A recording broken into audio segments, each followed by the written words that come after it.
Let's cultivate our motivation.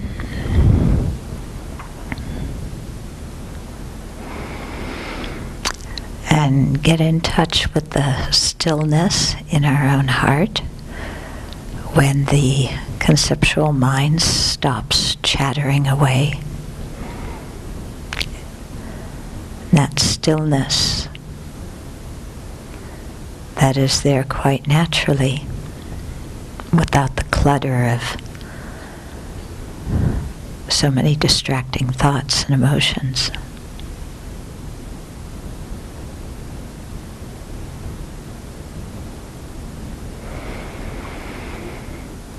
And so wouldn't it be wonderful to connect with that stillness again and again and transform it into a wisdom mind that directly, non-conceptually knows the nature of reality.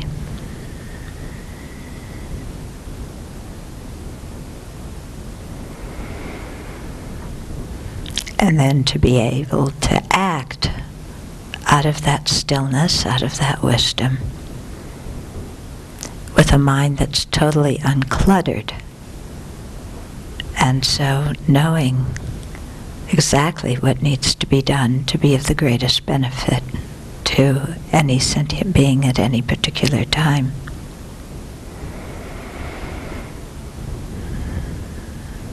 So we have the potential to actualize that state, and let's generate the motivation to do so, and to listen to the teachings on the Bodhisattva precepts so that we can practice the path to that fully awakened state.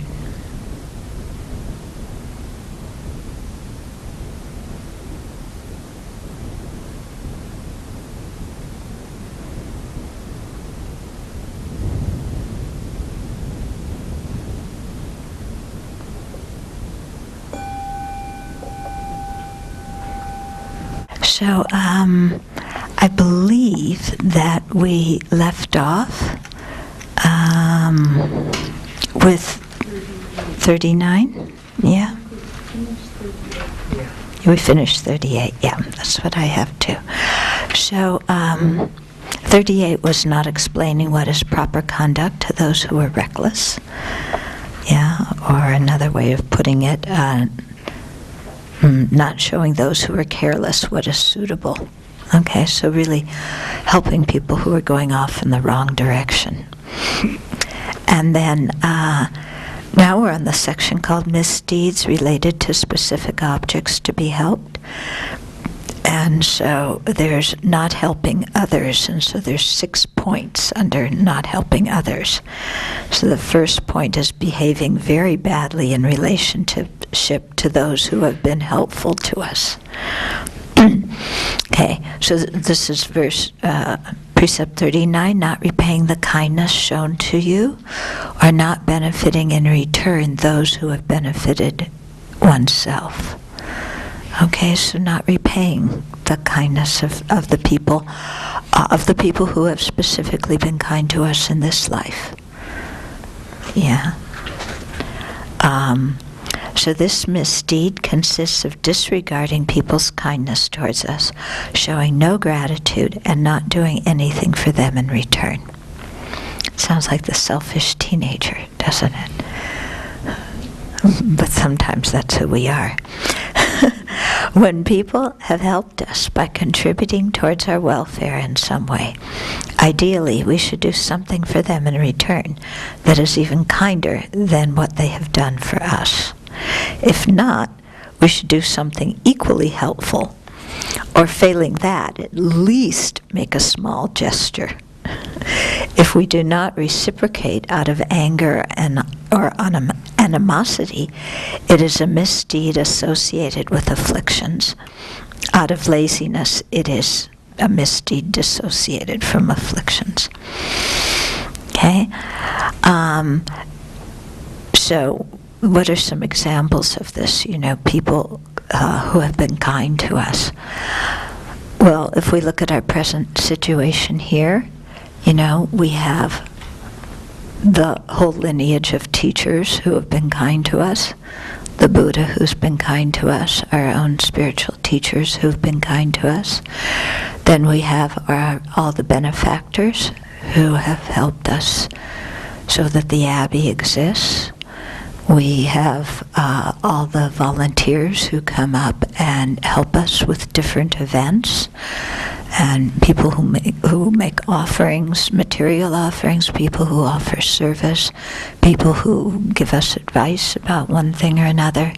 So all these kinds of people who directly benefit us in this life. Yeah, we have our parents who gave us this body. Sometimes our parents benefit us in a Dharma sense. Sometimes they become a hindrance. It depends. But in any case, they certainly benefited us by bringing us up and, giving us this body and making sure we got an education. And then all of our teachers, from kindergarten up through who knows what. Yeah, all of our Dharma friends, so all the different people who have actively benefited us. Yeah, and so really having the mind to repay their kindness. Yeah, so not taking what people have given us for granted.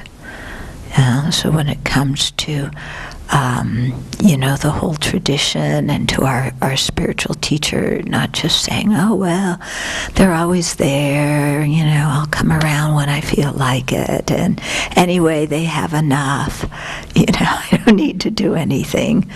Yeah, they're the ones who are supposed to be kind and compassionate to me, not me repaying their kindness, that kind of attitude. And then similar to the benefactors and supporters and volunteers, really seeing that, we couldn't sit here and have this class today if it weren't for all these people who were supporting the Abbey. Yeah, and people who really believe in what we're doing and who, support it through the material that they've earned, by putting their time into their jobs, and people support us by their volunteer work, and so really feeling a sense of connection with those people and a sense of gratitude and trying to repay their kindness. So then the question comes, how do we repay their kindness? Yeah. So I think, first of all, is to have that feeling of gratitude. Thatness in itself overcomes complacency and arrogance and all those kind of nasty minds that expect people to be our servants. So first of all, generating that mind, and then making dedications for those people. Including them in our prayers and our dedications, including them in our motivations. And then when they come here, directly benefiting them and helping them and reaching out to them and, being friendly and cordial and, leading meditation groups, leading discussion groups, leading Q&A sessions, really sharing the Dharma with them. But also when they need, if somebody's sick, doing what we can to help them as well. Okay? So really feeling that connection with all the people on whom we depend to have this present opportunity. And that's a lot of people when you really think about it. And many of them that we don't know. And Venerable Chuni and I have been speaking a lot about this the last few days since we came back from Singapore, just seeing people's attitude and their wish to help and their wish to give. And, you really feel like, okay, I need to practice and develop myself to give back to them, and in the meantime to really dedicate for them. Okay. So an exception is made in relation to the basis. When we want to return the kindness we have been shown, try to do so, but fail because we are incapable. So that's an exception. We try and repay the kindness, but we kind of fall down and go boom in the process. Okay. So that's an exception. I mean, the important point here is that we tried. An exception is made out of necessity when it is better for the person involved not to be rewarded. In some cases, in the long run, it is more useful not to reciprocate people's kindness, even if it hurts or disappoints them slightly at first, for they have come to expect something in return for their services. So if it's a case of somebody who is being kind to us, but then expecting us to do things their way, or somebody who's expecting us to endorse them no matter what they do, or to support them no matter what they do, or somebody who's trying to kind of possess us as, their private monastic or something like this, then if we don't reciprocate, then it could be for their benefit in the sense of, hopefully waking them up and helping them to see that their motivation had gotten off base somewhat. Okay. Of course, it risks the danger of making them quite angry too. So you have to have a good relationship or some way of, making sure that they understand and get the point. Yeah. And that this can be important. I've seen certain situations where people have been very generous to some monastics or to a monastery, and then they hope to control it, and control the policy or whatever. So you don't want to go along with that, because the policy in a monastery should be made by the monastics, not by lay donors. Yeah. So it doesn't mean you're hostile or anything, but you just don't go along with when somebody is wanting to have too much influence. That's never happened to us, but I've seen it happen in other groups. Yeah. I've also seen it happen. I have some Dharma friends whose families are so generous with them and support them so well that it actually in some ways becomes burdensome for them, because then when there's a family vacation, their parents pressure them to go on the family vacation, and they have to miss teachings in order to do that. Yeah, because they feel so indebted to their family, or because their family says, look, we're supporting you all the rest of the year so you can do Dharma. The least you can do is, go on a cruise with us when you ask us. But, maybe going on a cruise isn't the best thing for your mind. Yeah. Okay. So, these kind of situations come up. So you have to really think of, what's beneficial and not beneficial in terms of repaying their kindness. Okay, there's an exception regarding the object. The people who have been helpful, who sometimes have no desire for our kindness. If they do not want us to express our gratitude and repay their kindness, we should not impose it on them. One person that we went out to lunch with last week was telling us that she had made a contribution to one of the Buddhist centers in Singapore, and one day they sent her one of these big things with flowers and fruits, these huge baskets with stuff, and she called them and said, "What's this?" And they said, "Well, we want to show our appreciation for you." And she said, "Why are you spending the money of the Dharma Center to buy me flowers and fruits? I don't want this. The money should be used for the purpose of the Dharma." Yeah. So she had a very good mind. She wasn't expecting flattery and so forth. So it was interesting because we went out to dinner, out to lunch with her, and we had brought along a gift. And I went to give her the gift. She said, "No, don't give it to me." And I said, "Don't worry, I didn't spend any of the Dharma Center's money on this." And when I said that, then she accepted it. Yeah. Okay. But it's really true to appreciate the people and to thank them, and not thank them in a sense of flattering them or anything like that, but just out of genuine gratitude, and helping them to rejoice at their own virtue. Okay, so I'm teaching this in terms of for a monastic. For a lay person, it's going to be a different relationship, and how you repay the kindness of others. Because maybe with them, you help them move from one house to the other.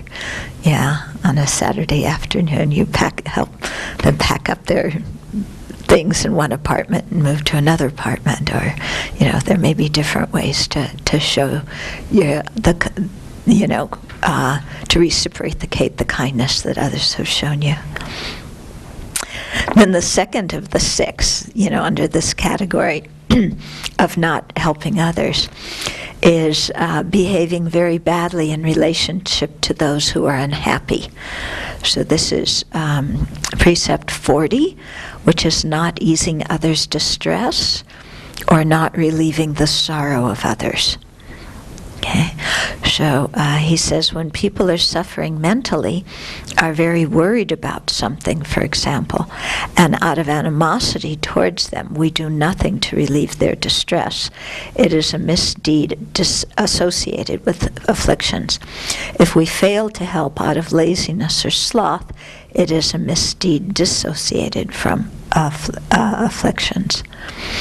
Okay, so before I go into this one any deeper, and it's just not easing others' distress, I was thinking about our NVC session last week, when one of the examples was somebody who says, I was up all last night, worrying about the presentation, so I drank too much coffee this morning, and now I have this horrible headache, and why in the world does this always happen to me?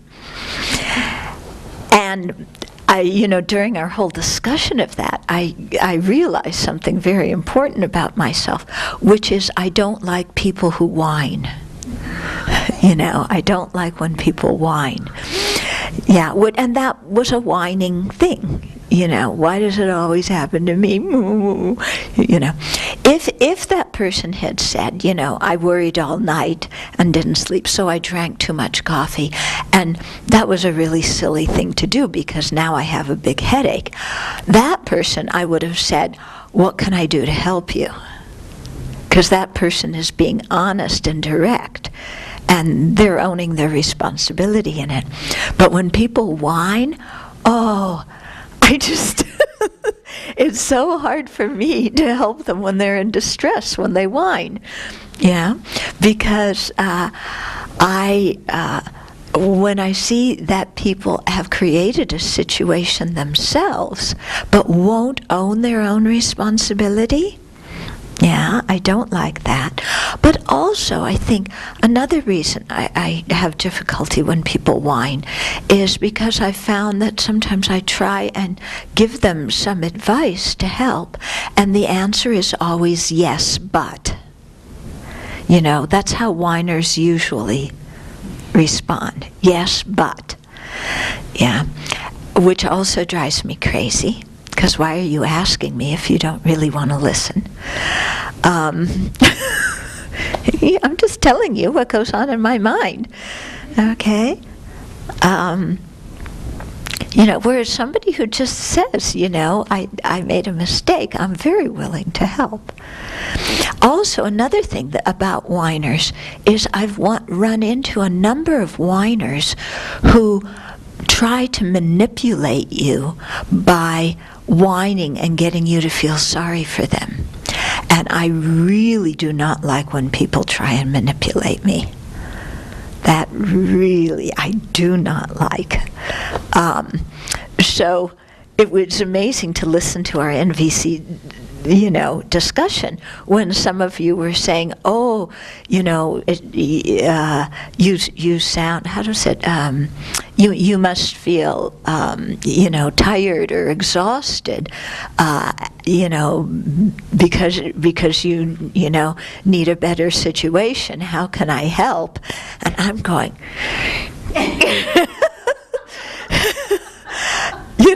I don't want to say, how can I help to somebody who whines? Because then they're going to try and get me to rescue them, and manipulate me into rescuing them. And I refuse to do that. because it doesn't benefit them and it doesn't benefit me. Yeah.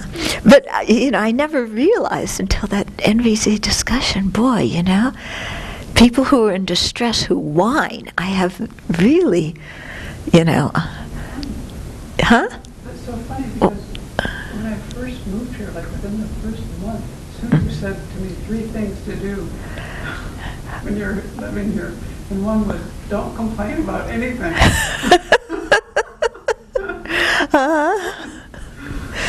Yeah. Give an example of, so it would be a sentence when you say manipulate that they're, without coming out directly and saying, I need some support, to get you to take care of, to fix things, to take over. Right, like this lady in the made-up story. How come this always happens to me? And then you say, how can I help you? And she says, can you rearrange the schedule so that somebody else gives their presentation today and I give my presentation tomorrow? Well, then you say no, and then you say other things that you might help. Yeah, but then she just comes on, but I have such a bad headache, and I just can't give the thing today. Can you give your presentation instead? Or can you give my presentation, because I just can't do it? And they try all these kinds of things, and you may keep saying no, yeah, but it's not eliminating their distress. Is it? It's just, it's saying, no, I can't do that because what they're asking is not very helpful. But it's certainly not eliminating their distress. Yeah. Basically, because I think sometimes when people are in that whining mood, unless you do exactly what they want, their distress does not get eliminated. They're not going to satisfy for anything less then, you're buying into their story of poor me, which I do not like to buy into. So what do you people have to think? Do you have that problem too? With whiners? Or I'm a whiner, but I'm less so, but yeah, I don't like them, and I am one. But I think for me, the whining happens when as it says, or as you said, and it was a little bit of the teaching last night in the about not balancing and taking care, and keeping my mind, keeping mindful of the state of my mind, the state of my body, the state of my emotions, and to be able to ask from that place of needing support rather than not wanting to own to the fact that I've not paid attention. Yeah. Well, I mean, that's kind of where my whining comes from. Yeah. I just push myself into a corner, and then I want somebody else to take care of the corner so I can, Yeah. Okay, so the whining is coming from not wanting to own that let's say in this case you weren't being mindful of the state of your body and mind and you got yourself all run down. So not wanting to own that you had something to do with it and wanting somebody to come in and rescue you.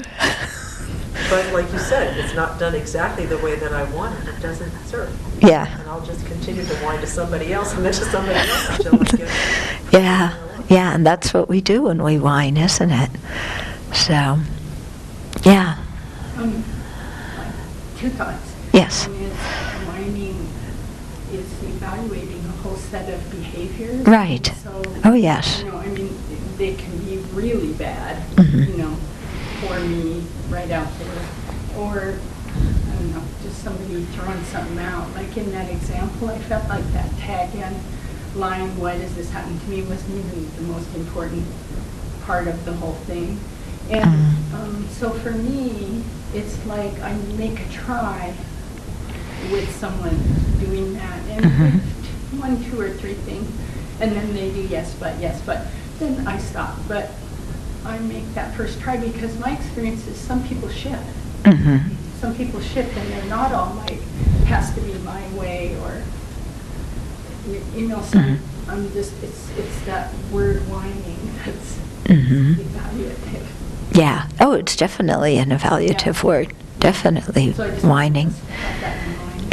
is a value too. But you say that you'll reach out to them a couple of times, and if they keep saying yes, but, then you just give up. Yeah, well, I Yeah. just do something else. Yeah. Right. Yeah, but you do see that sometimes they shift. Yeah, sometimes not. Yeah. How about other people? Do you have a hard time removing the distress of whiners? I'm using it. It's an evaluative word, but, you know. Just so we know. Mm-hmm. I Mm-hmm. think that just the part I resonate with is that the person isn't taking responsibility. I also whine. In those moments, I'm not taking responsibility, so it's kind of a powerless situation in a way. The person who's in the situation isn't using their power to do anything. Right. The other person actually can't change another person, so it's kind of a lose-lose. Mhm. If that's a strong component of what's going on. Yeah, so if somebody's feeling powerless, you can't make them get in touch with their power to change the situation. Yeah, once in a while, you know, maybe. Sometimes if you point these things out, like, actually this happened during this retreat, and when I had this discussion with this man, I said to him twice that the way he said something, he wasn't owning responsibility for it. I pointed that out to him twice. And I don't know that he seemed kind of receptive. I'm not sure if it went in, but there were some ways where sometimes people are receptive and sometimes they aren't. Yeah. I think if you can find a way to just be direct and still be caring, that would be. Yeah, yeah, way to be direct and caring at the same time. And maybe you're saying to that person, you know, you're not accepting responsibility. It may not go in immediately, but maybe they'll think about it later. But I thought when you were saying that, just came to my mind that sometimes when with whiners, I find the best thing to do is to have them sit in on a Dharma teaching, and then you talk about how the self-centered thought works to the whole group, because they don't want to hear anything directed specifically towards them. Usually they don't want particular advice towards them. Yeah, but if they're in a group and you start talking about how the self-centered mind works and you know, how it causes pain and distress, and to see it as an enemy, sometimes they will see it in that kind of situation and apply it to their what's going on in their lives. Yeah, I think one time, some years ago, I think you said something to me once about the way I was interacting was like trying to cause guilt. And this is what comes out of that thing when a person doesn't own their own behavior. You kind of guilt trip other people. And so I think we can point these things out to others. You know, sometimes, at least in our situation, Yeah. it's sometimes I think needed when we're not getting it. But Yeah. other times it's quite helpful to hear it in a less direct way. Right. So it depends on your relationship. If you're close to somebody and you know that they are really trying to work on themselves, then pointing it out can be very helpful to them. But when it's somebody who doesn't have that same kind of self-awareness or willingness to work, then sometimes better just in a group situation and hope they pick it up. Yeah. What's the message for me? Huh? What's the message for me? Who has? What's the message? Oh, okay. Yeah. The shoe fits. Yeah.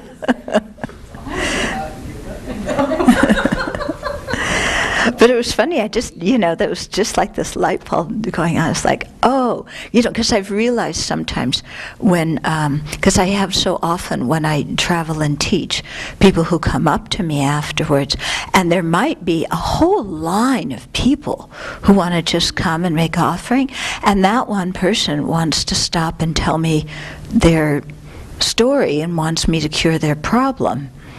And I find those situations very difficult, because I try and say, would you mind waiting until the end and talking to me, or, but even then I'm so exhausted after giving a talk and talking to all these people that I'm not at top performance at that time. Yeah. So I've always found that a challenging situation, when I'm traveling and then there's, the large groups after a talk. Yeah. Anyway, that was just sharing something I observed about myself. So if you're ever whining and you wonder why I don't sympathize, this is why. Okay? You knew about that, but you knew about yourself. I didn't know it so clearly. I mean, I knew I didn't like those situations, but I hadn't hooked up what's the common denominator in those situations. And the common denominator is somebody who is unwilling to take responsibility for their own situation. Yeah. And is somehow wanting me to fix it within 2 or 3 minutes. Yeah. So, It's like that's yes. where we have to find a way to show the person that Yeah. also to Mm-hmm. Yeah. Without offending them or, yeah. Uh-huh. God know when a person like this example is coming to you and whining, what would you say then, as if you can't say something what we have presented in the NVC group, Mhm. what alternatively would you say? Yeah, I would offer encouragement. In that example, I would say, yes, you might have a headache, but my experience is once I start talking, I forget about that and I get involved in what I'm saying and I feel connected to the people, and I find that actually I have the energy within me to do it, and without letting something like that distract me. So I would try and encourage them. But in NVC we weren't allowed to do that. Yeah, we were supposed to respond empathetically and not give advice. Not give advice. Yeah, I'm giving advice. Encouragement, it is encouragement. Yeah, it's encouragement, but it's advice, and the idea was to respond empathetically, which was, how can I help you? But for me, that would be actually dishonest because, I didn't think how can I help you was empathetic. No, When you didn't feel that was empathetic? When people said, how can I help you, I was like, this to me is not empathy. Oh, so what's the empathy then? Well, it's the feeling and need. Yeah, reflecting. I mean, actually, answer for you. I think it's just connecting. To me, it seemed like it was connecting with the person in a way that cared. But it didn't mean, how can I help you? Mm-hmm. But what would be a way to express that verbally, if without saying, how can I help you? So you say, so you're feeling, you kind of reflect back their feelings to start with. So you're feeling tired and you've got a headache. Just reflecting back what they're saying so they can kind of hear it. And then saying, what do you think you need? Do you need some kind of certain support to go ahead with the presentation? And then you I can't do the presentation. Yeah, you might get that. And then, but you try first. Because one thing I just noticed is you said a person who is unwilling to be open. And that's why I try, because I'm not sure whether they're willing or unwilling.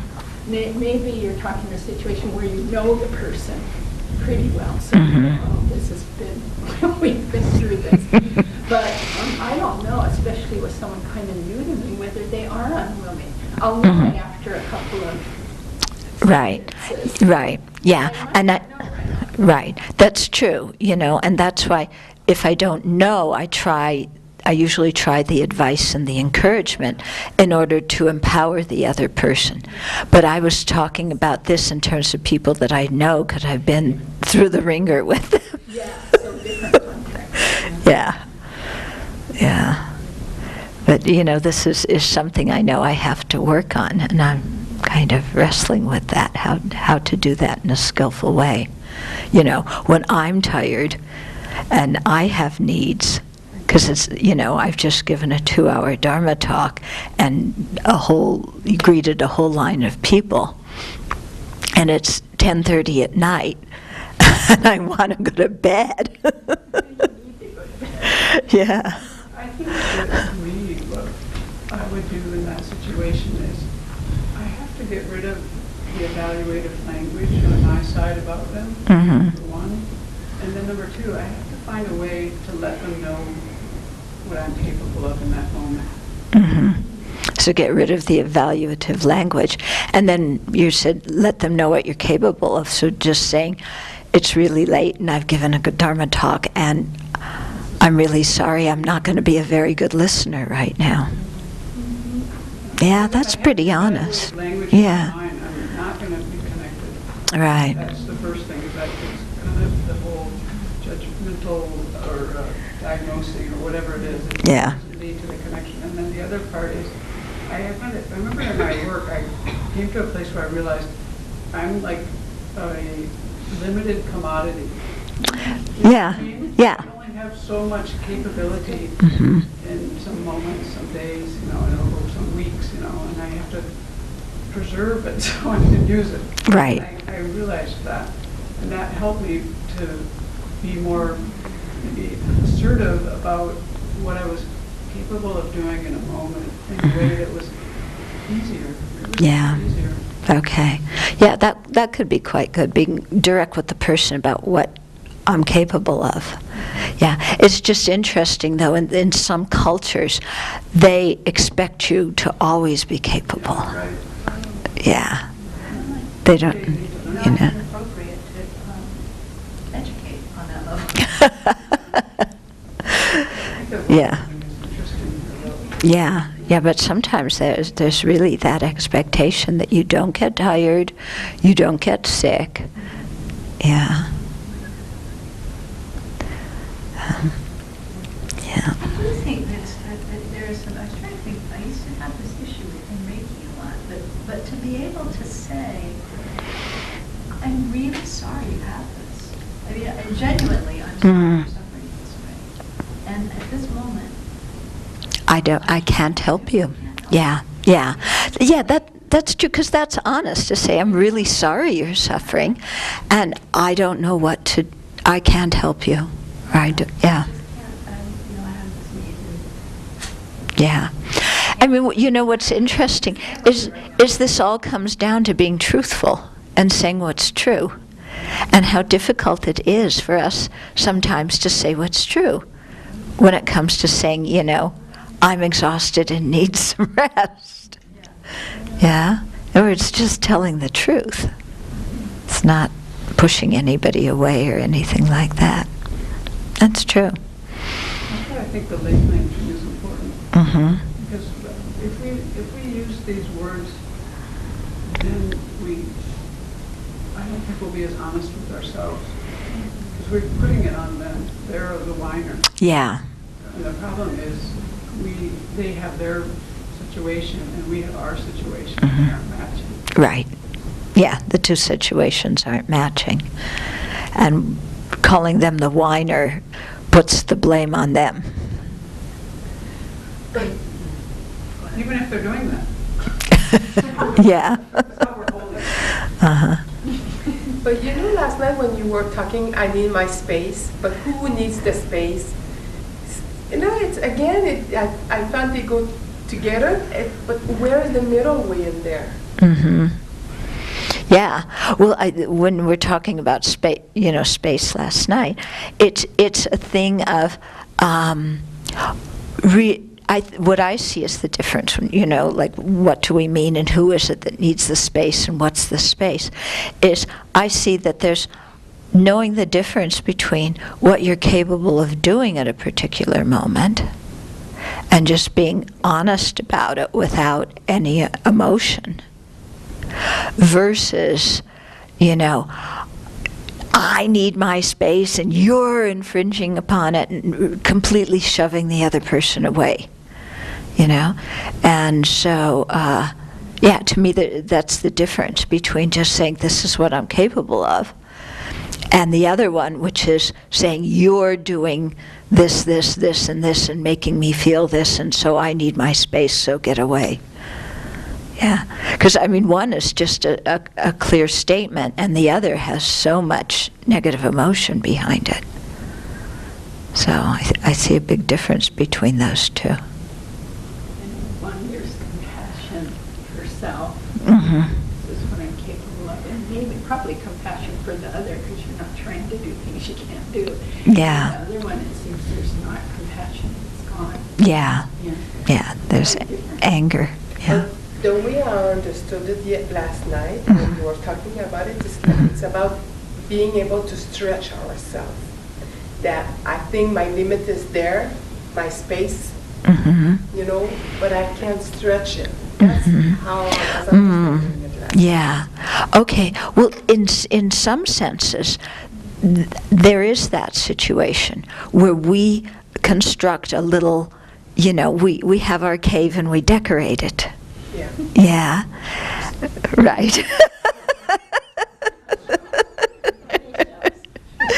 Yeah.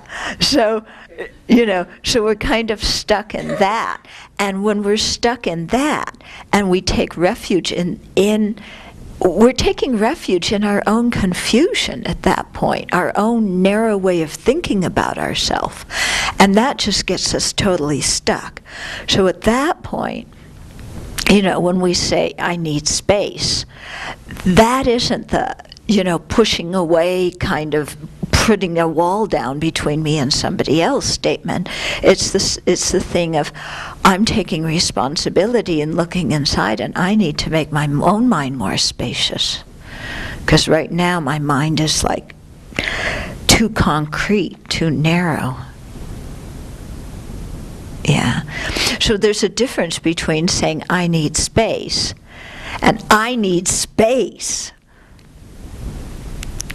There's a difference between the two. Isn't there? It's the same words. But there's, you know, that's the difference I'm getting at. You know, first one is, I need space. In my own mind, I need to create more space. And the second one is, you know, this world is driving me crazy and impinging upon me. And I need to push it away and have space. Yeah. There's something in this metaphor, I'm not sure I can articulate it, but I know that when I'm in that kind of situation, the part of me that feels like I should fulfill their expectation Yes. is what then Yes. be defensive and then labeling them whiner and, Mhm. and blaming them. Yeah. That's me trying to buy into some image I have of myself. Right. Right. Or something I want them to think about me. Mhm. Then I've also given myself. Right. Right. And in this situation, I feel it's very much the social situation that I'm put into because of other people's expectations. And so it's very hard for me to, you know, I adopt that expectation of myself too. Yeah. And also because there was something in my early training that was not necessarily so healthy, but that was in the background a lot, which is, if you only have more compassion, you would. Yeah. And I would say that to myself a lot. And sometimes by pushing myself, it worked. And I must say, you know, not all the times I pushed myself have been bad. Some of them have been quite good, because I've really been able to break through things that I didn't think, and do things I didn't think I could do. But it's just when sometimes I do it too much, like in this situation, and think I should be able to, you know, remedy their problem. Or at least try. Yeah. Or at least look like I'm trying. Trying, right. All I want to do is go to sleep. Yeah. Uh-huh. Was with NVC language, it seems like a statement, I need my space, is only signals of unmet need. Is signal for what? Unmet need. Needs, yes. Yes. Yes. And it kind of invites for, further questioning, am I hearing you're needing such and such? Mm-hmm. Yeah. What is that space? What do you really need? Could you be more specific? Yeah. But it's difficult when somebody says, I need space, to go to them with NVC language, because they've already put us up this wall and put you like that. So, it really takes special kind of courage or compassion to approach somebody in that situation, because what they've basically said is don't come near. And sometimes they really mean that, and sometimes it's actually a cry for please come talk to me, but you don't know what it is, which one it is. Yeah? That's what I think the tapes with Marshall are so astounding, because he always wades in, with that courage, Mm-hmm. and gives a try. And some of the situations he described, I would never wade in and say, are you feeling? Uh-huh. But, for him, it has worked, because he brings that courage and that constant wanting to connect. So Mm-hmm. he's just got that down. Quite a model. Mm-hmm. No, it's like you say, it's really hard. Yeah. Yeah.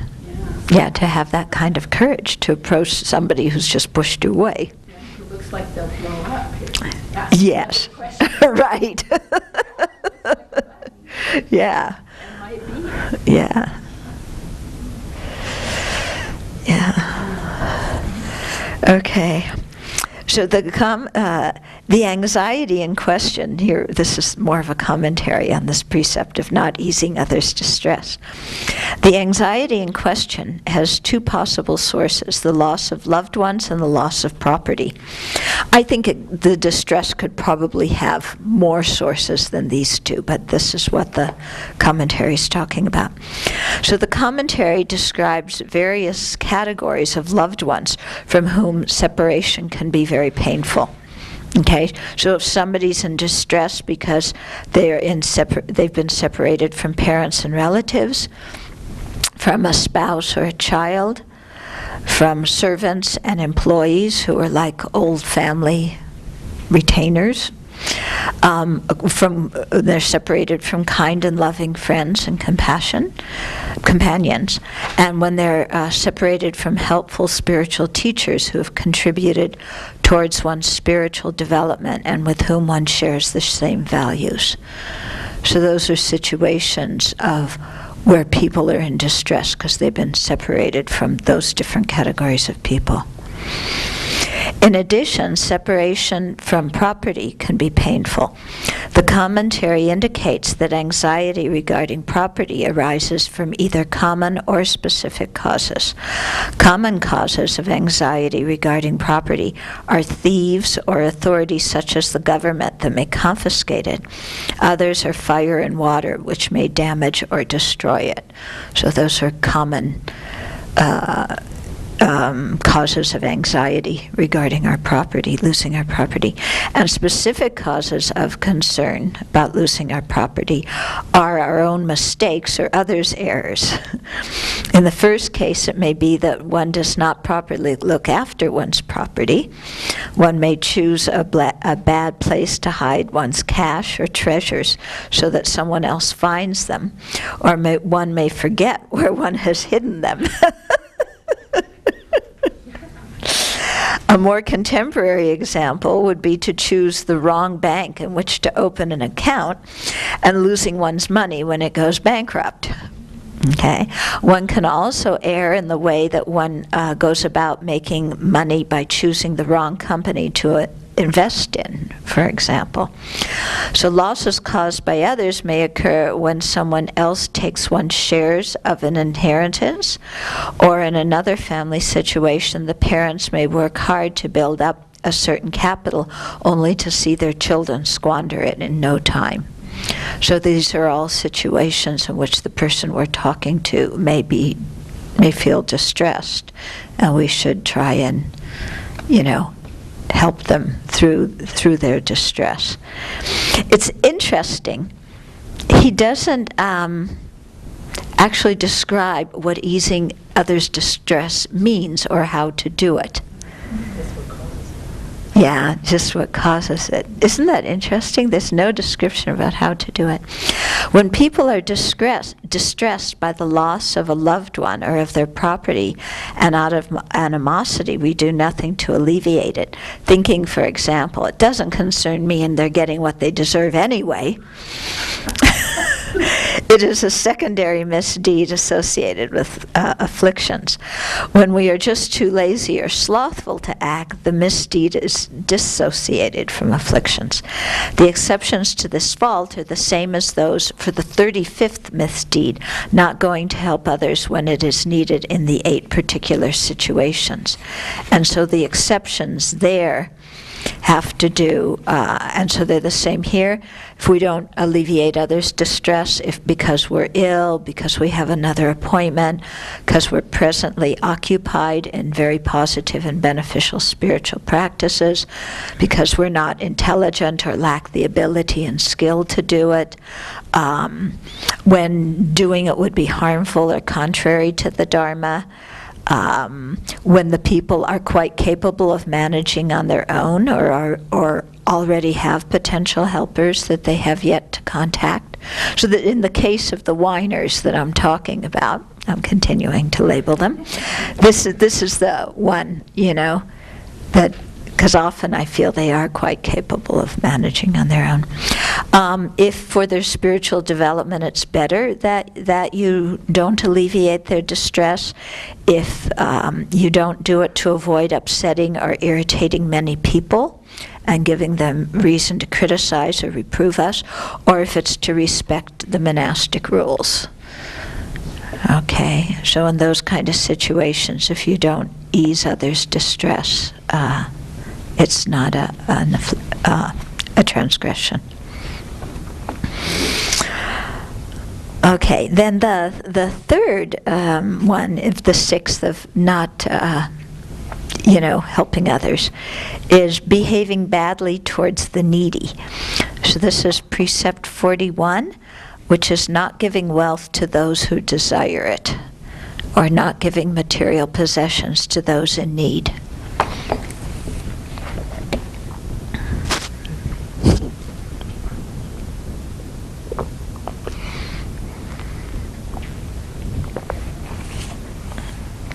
Okay, when someone wants food, drink, or other goods, and asks for them in a correct manner, so they're polite and timely, they're not being rude and obnoxious. Refusing to provide them out of anger or animosity is a misdeed associated with afflictions, and refusing out of laziness, sloth, or carelessness is a misdeed not associated with afflictions. So there are a number of exceptions for not giving wealth to those who desire it. First, in relationship to the basis or the subject, there is no misdeed when we do not have the things that are asked for. That's kind of obvious. In relationship to the substance requested, there is no fault in declining to give someone something that would be harmful to the person in the present or future lives. Like somebody asks you for cigarettes or alcohols or pills that they don't really need, or, something like that. Weapons, poisons, these kinds of things. Okay, furthermore, we may legitimately refrain from giving out of necessity when providing what we are asked for would be injurious to the authorities, such as the government, or to society at large. So what would be an example of that? Not giving what somebody asked for because it would injure the authorities, such as the government or society at large. Somebody asked me for a gun, I'm probably not giving. Yeah, okay, if somebody asks you for a weapon. Yeah. If you work for the government had some sort of confidential access to certain things that were important for the government security, and they were asking for passwords or ins or... Okay, so if you worked for the government and somebody was asking you for secure confidential information, Or right? somebody that you know that maybe a drug dealer or things like that, and they want your space to store things that... Okay, somebody who's a drug dealer or an arms dealer wants to store their stuff in your house, or... Needs your help in Yeah. many ways, you know, to fulfill their... Yeah. Yeah, maybe they need you to rent, one of the spaces in, storage spaces. Yeah. No, a lot of drug dealers use those storage spaces. Oh yeah, one guy wrote me, and when he was telling me, his whole history of how he got arrested, he had put all of his drug paraphernalia in, a storage locker in one of those, big communities things. Yeah. Okay.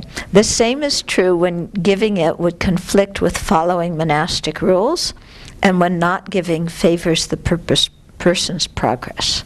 Okay, so if we would have to break our monastic precepts to give, then we don't give, or if not giving would actually increase the person's progress.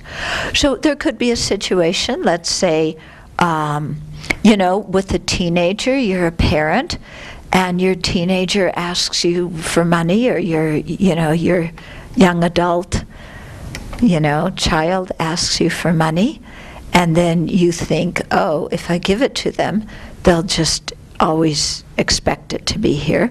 If I don't give it to them, they may, think about getting some work or become more responsible themselves. Yeah. So there could be that kind of thing happening. Yeah.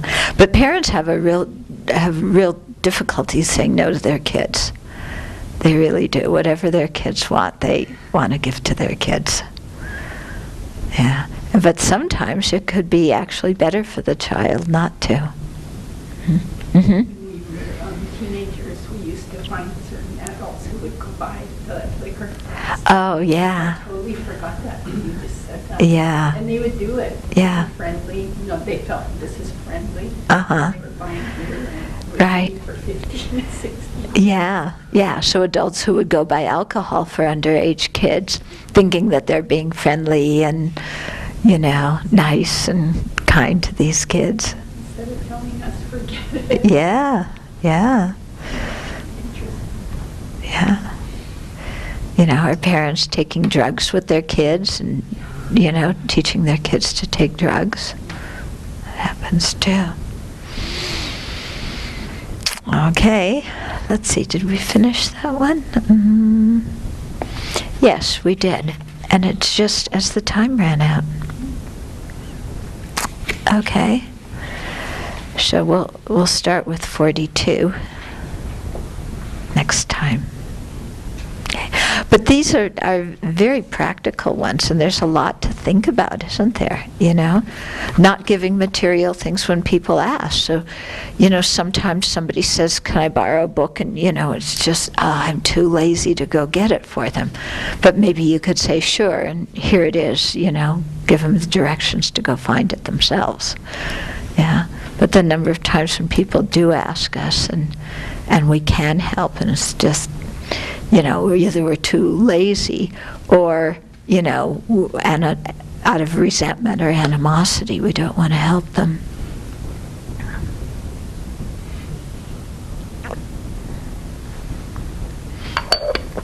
That happens a lot, doesn't it? Yeah.